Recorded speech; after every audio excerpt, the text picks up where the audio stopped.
Vamos a hablar hoy de un tema que me parece muy relevante, más ahora que México está compitiendo a nivel mundial en este asunto de la relocalización y de cómo fortalecer empresas y de cómo dar un valor agregado y de cómo hacer que la región mexicana y particularmente la región Bajío tenga estas ventajas competitivas y comparativas. Y es el valor de la cultura corporativa, ¿no? Uno ve a la empresa y dice, bueno, la empresa vale su producción, vale su maquinaria, vale su equipamiento, vale su software, su tecnología. Pero luego de pronto olvidamos que hay un gran valor ahí, que es un poco más etéreo, digamos, pero que está ahí y que resuena y que marca diferencia, que es la cultura corporativa. ¿Cuánto vale la cultura corporativa? ¿Cómo se mide el valor de la cultura corporativa? ¿Qué tanto aporta valor y competitividad la cultura corporativa a un proceso de una empresa?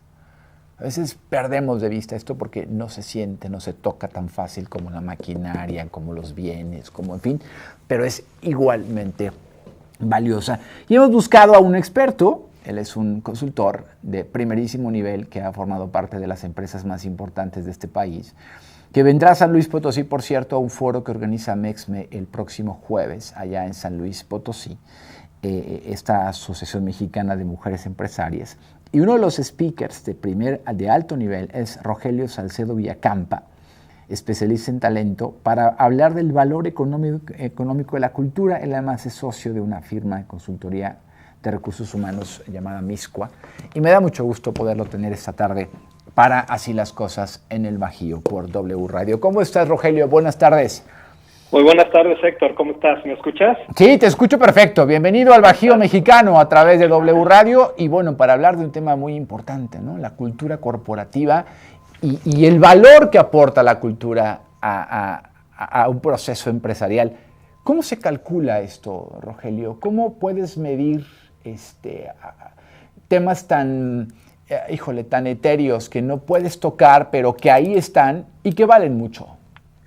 Oye, Héctor, excelente pregunta. Fíjate que yo hago mucha consultoría con CEOs de compañías aquí en México a nivel internacional, y uno de los retos que yo tengo cuando hablamos justamente de cultura es interesarlos en este tema que parece intangible, inclusive romántico, ¿no? Inclusive puede decirse filosófico, porque al final la cultura, los directivos asumen que tienen una cultura y que es parte del funcionamiento de la organización, que no tienen que tocar y que no tienen ningún impacto en el negocio. Y obviamente hemos venido viendo con diferentes estudios y sobre todo influenciando compañías muy grandes, enfocándose justamente en la cultura. Para nosotros la cultura es un habilitador de la estrategia. La estrategia la puedes copiar. Drucker dice, la cultura se desayuna la estrategia. ¿Qué quiere decir? Pues que la estrategia la puedes copiar. Yo puedo copiarla de un competidor, de un libro, de un caso de negocios, haciendo mucho benchmarking, pero la cultura no, la cultura lleva tiempo. La cultura son una serie de comportamientos que tienen los colaboradores, que los ves, los puedes observar y los puedes gestionar, y son esos comportamientos que la organización tolera, alienta o desalienta a través de sus procesos. Si los comportamientos están alineados con la estrategia de la organización, vas a tener una cultura fuerte, vas a tener una cultura de productividad y se puede gestionar. Y justamente lo que yo voy a platicar ahora en esta conversación con la gente de MEXME, con las líderes de estas organizaciones en el Bajío, es que es el máximo legado que un CEO puede dejar en la organización, la cultura. Hay muchos estudios, porque también me puse a trabajar en esto, en investigar qué estudios se han hecho para comprobar cuánto vale la cultura, y encontré un montón de literatura de muchos países. De hecho son estudios globales que le otorgan un valor impresionante desde el punto de vista económico, no desde el punto de vista intangible, sino tangible. Yeah. Es decir, la cultura, una compañía que tiene una cultura fuerte tiene muchos mejores resultados que una compañía que no tiene una cultura fuerte, y está demostrado en diferentes estudios. Obviamente te puedo dar diferentes aspectos de estos estudios que tienen que ver con la viabilidad de una compra, con la productividad, con, por ejemplo, el valor del valor de mercado de la empresa, que puede rankear entre el 30 y el 50%, que es debido a la cultura. Este es un tema nuevo, este es un tema interesante, y en realidad lo que queremos es educar un poco a los CEOs de que este es un tema prioritario para su gestión. Oye, Rogelio, yo soy convencido, en verdad, de que hay un valor monetario, económico, que se puede calcular la característica de una cultura fuerte, robusta, como dices, pero ¿cómo la construyes? A ver, ¿cómo la construyes para lograr, porque luego soy muy lindo, ¿no? Que sea una cultura resiliente y de participación, y que además sea inclusiva la empresa, y que además tenga un liderazgo positivo, es decir, claro. Pero para llegar a todo eso, que además existe, yo soy un convencido que existe, ¿cómo le haces? Y sobre todo, háblame, tú que le vas a hablar aquí en Amexble, que muchas son pymes, porque luego siento que las grandes empresas pues ya traen como muchos modelos y muchos recursos y coaches de primerísimo nivel como Rogelio Salcedo Villacampa que los asesora, etcétera. Pero en este país las sostienen las MIPYMES, Rogelio. Las micros, pequeñas y medianas empresas, que son el 80% de la economía, y 7 a 8 empleos en este país son ahí. Y es ahí donde hay que apostarle a fortalecer cultura, Rogelio. Correcto. Mira, Héctor, el tema que es un mito, este tema del tamaño, porque de hecho cualquier organización, desde que tiene 2 o 3 personas, tiene una cultura definida. Es decir, se establece, primero lo que tienes que establecer una estrategia, porque si no tienes una cultura al azar o tienes una cultura copiada, ¿no?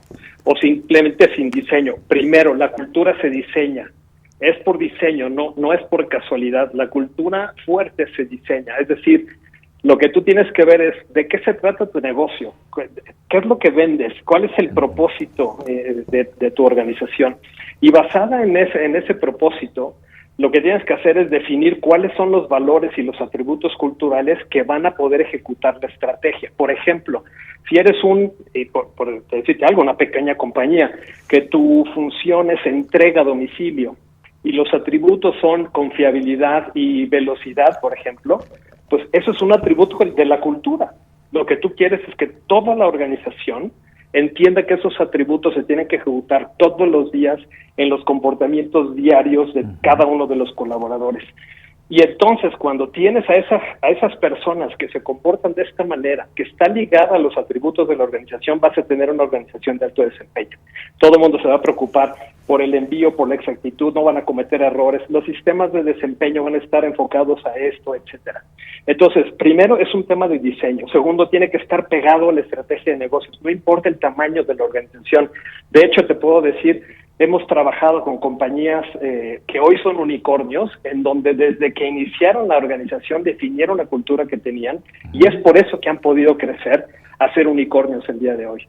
El otro tema, obviamente, es que tienes varias cosas. Tienes que alinear los procesos. Es decir, si eres una compañía que dice que tiene un atributo que es la innovación, tienes que generar sistemas de reclutamiento, de selección, de gestión de desempeño y de desarrollo que estén ligados a la innovación. Okay. Por ejemplo, que si alguien toma una decisión y se equivoca, no lo vas a correr.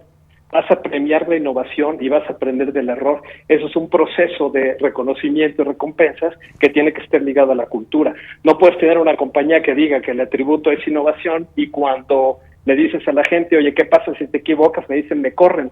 Pues es que ahí no hay la innovación.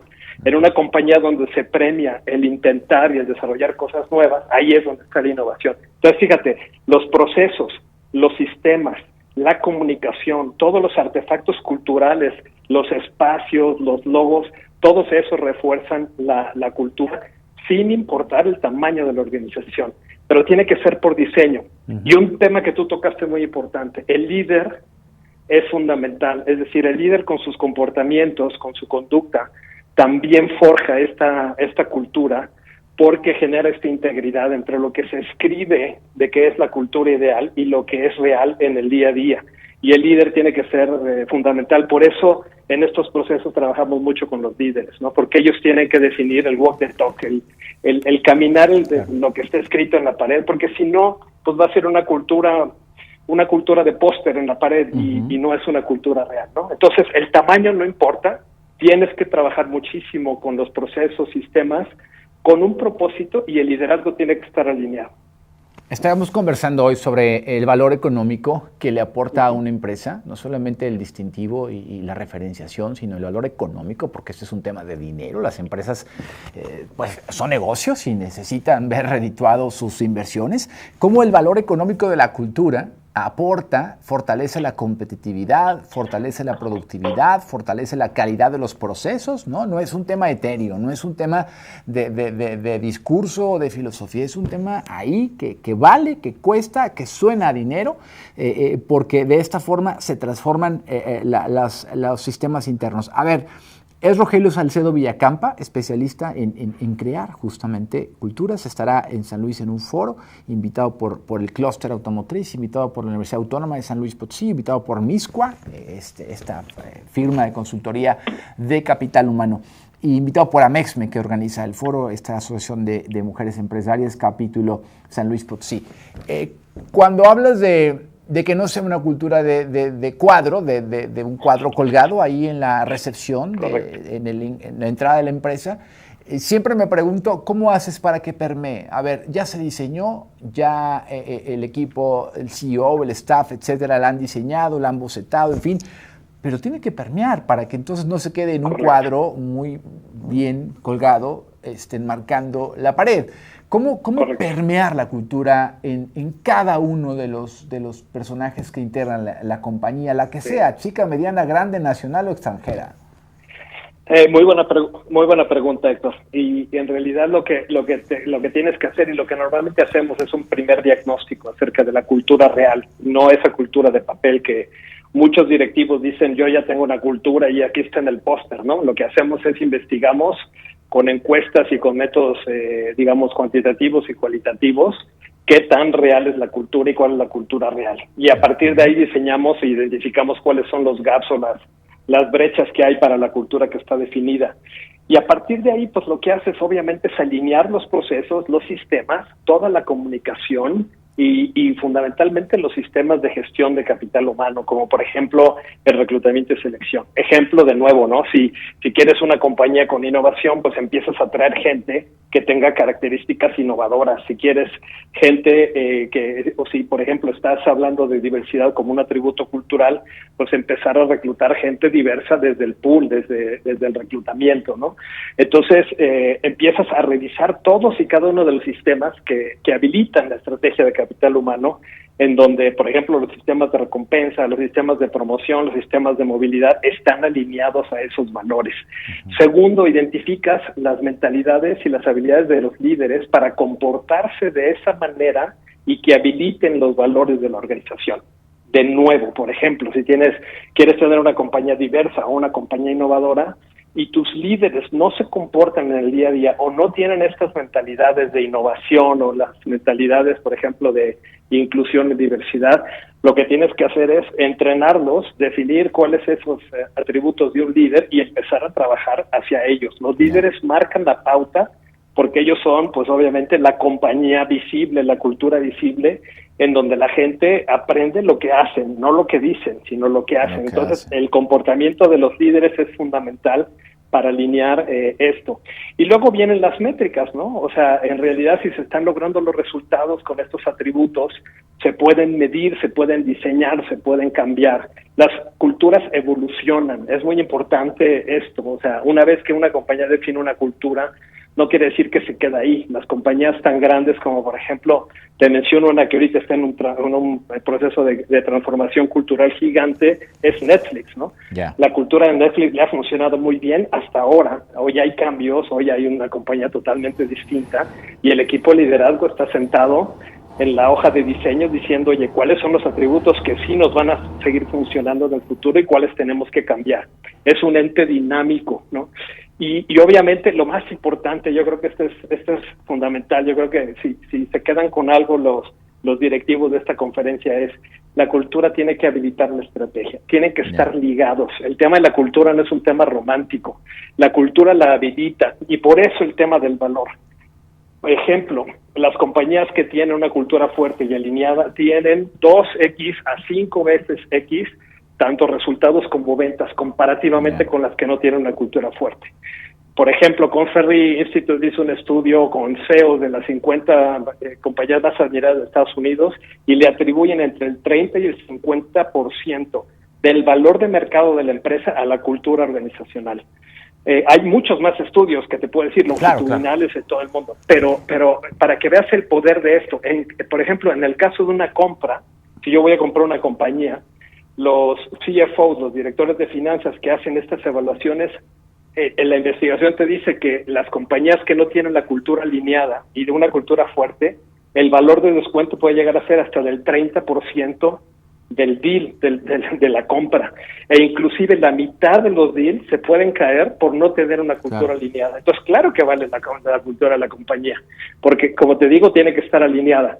Es un proceso que una vez que lo entiendes no es tan complejo, pero hay que dedicarle tiempo. Sí, hay que dedicarle tiempo y estrategia. No se da por sí misma ni por buenas voluntades. Hay que requerir estrategia, tiempo, esfuerzo, presupuesto, en fin, toda una estrategia para consolidarlo. Bueno, de esto hablará Rogelio Salcedo Villacampa en este Foro Empresarial Bajío, así le han denominado, Impulsando a la Mujer de Negocios, que lo organiza la MEXME, la Asociación Mexicana de Mujeres Empresarias. Él participará como speaker principal. Va a ser el jueves toda la mañana de trabajo. La entrada es completamente libre en el Centro Cultural Bicentenario. Lo organiza MEXME y el Clúster Automotriz allá en San Luis Potosí. Todas y todos invitados para aprender, y como Rogelio habrá otros personajes de muy alto nivel hablando de diferentes temas que impactan en el día a día de la productividad de las empresas, en este caso del Bajío, y de las que están adheridas a MEXME, aunque la invitación es abierta, no solamente a las empresas socias de esta asociación. Rogelio, pues un gusto siempre hablar contigo, no es la primera vez que conversamos, espero que haya muchas más. Te agradezco que tomes mi llamada y te deseo mucho éxito en tu participación el próximo jueves allá en San Luis Potosí. Estoy pendiente. Gracias, Rogelio. Gracias a ti, Héctor, y a tu escuchas. Muchas gracias. Te lo aprecio muchísimo. Ahí está, para que la gente participe en este foro empresarial del Bajío. Yo hablé con la presidenta de la MEXME la semana pasada. Ella misma nos invitó a este foro que tendrá lugar el jueves, toda la mañana.